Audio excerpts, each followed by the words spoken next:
আসসালামু আলাইকুম, আমি স্বপ্নাকর জিহি। তো আমি আসছি আগামী 6 তারিখ হিলি পাওনা ফুটবল খেলার মাঠে। আর আমি থাকছি দিনাজপুর টিমে। তো সবাইকে আমন্ত্রণ রইল। ধন্যবাদ। चल चल चल चल चल ए, गाड़ी स्टार्ट कर।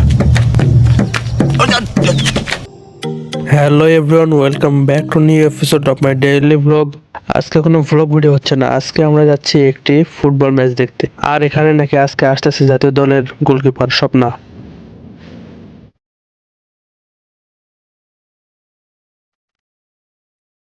আর এটাই হচ্ছে সেই ফুটবল মাঠ। আর মূলত এখানে নারী ফুটবল প্রীতি ম্যাচের আয়োজন করা হয়েছে। খেলা হচ্ছে হিলি বাওনা অস্থায়ী ফুটবল মাঠে। এখনো মাঠে তেমনটা দর্শক প্রবেশ করে নাই, কিন্তু একটু পরে আমরা দেখতে পারবো মাঠ একদম কানায় কানায় পরিপূর্ণ হয়ে যাবে, কারণ এখানে আসছে স্বপ্না এবং ঈশিতা। স্বপ্না এবং ঈশিতার খেলা মানেই মাঠে পরিপূর্ণ দর্শকের ঢল।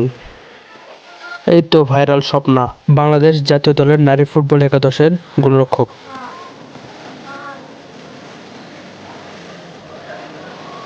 এক এক করে দিনাজপুর এবং জয়পুরহাট টিমের খেলোয়াড়রা মাঠের ভিতরে প্রবেশ করছে।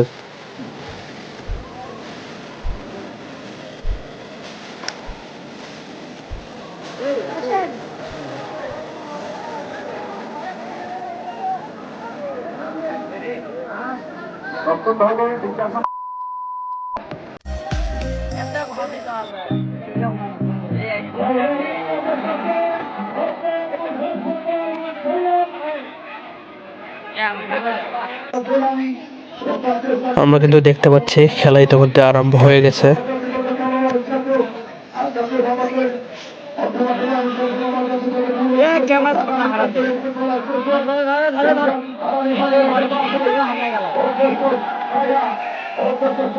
জয়পুরহাট টিম কিন্তু আক্রমণে আসছে, দেখা যাক গোল হয় কিনা।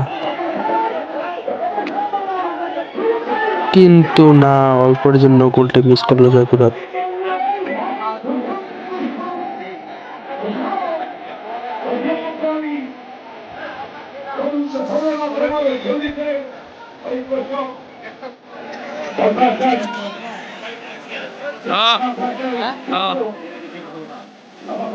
আবারও জয়পুরহাটের আক্রমণ, সেই স্বপ্নর গোলে গোল দেওয়ার চেষ্টা, কিন্তু এবারও তারা ব্যর্থ।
তাছাড়া 8টি খেলোয়াড় আর জাতীয় দলের খেলোয়াড় আজকে বাংলা মাঠে খেলছে।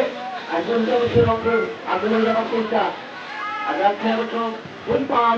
আর সেখান থেকে আমার মনে 11 বছরের খেলোয়াড় এই দিনাজপুর দলের, সেখানে একটা ট্যাকেল হয়ে গেল মাঠের বাইরে। আবারও জয়পুরহাটের আক্রমণ, সেই স্বপ্নার জালে গোল জড়ানোর চেষ্টা, কিন্তু তারা আবারও ব্যর্থ। আর আমরা একটু আগে যেটা বলছিলাম, কিছুক্ষণ পরে কিন্তু মাঠ পরিপূর্ণ হয়ে যাবে। আর দেখুন মাঠ কানায় কানায় পরিপূর্ণ, এই সেই ভাইরাল স্বপ্নকে দেখার জন্য।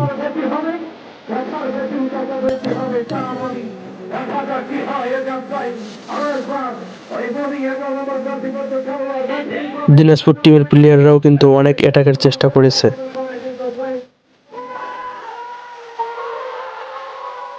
জয়পুরহাট টিম অবশেষে একটি গোলের দেখা পেল। এত টানা অ্যাটাকের চেষ্টা করার পরে অবশেষে স্বপ্নার জালে তারা গোল দেখতে পেল।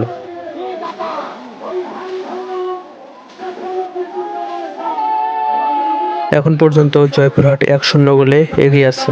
দিনাজপুর 0, জয়পুরহাট 1।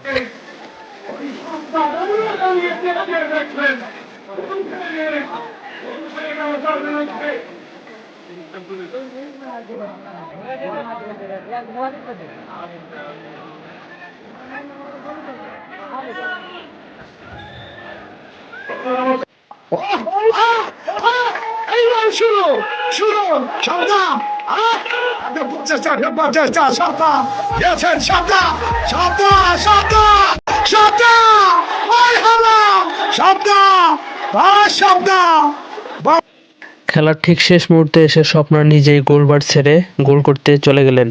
সে নিজেই চাইছিলেন তার দলের হালটা ধরতে, কিন্তু তাতেও স্বপ্নার দল দিনাজপুর ব্যর্থ। অবশেষে 1-0 গোলে পরাজিত হয়ে মাঠ ছাড়তে হয় স্বপ্নাকে।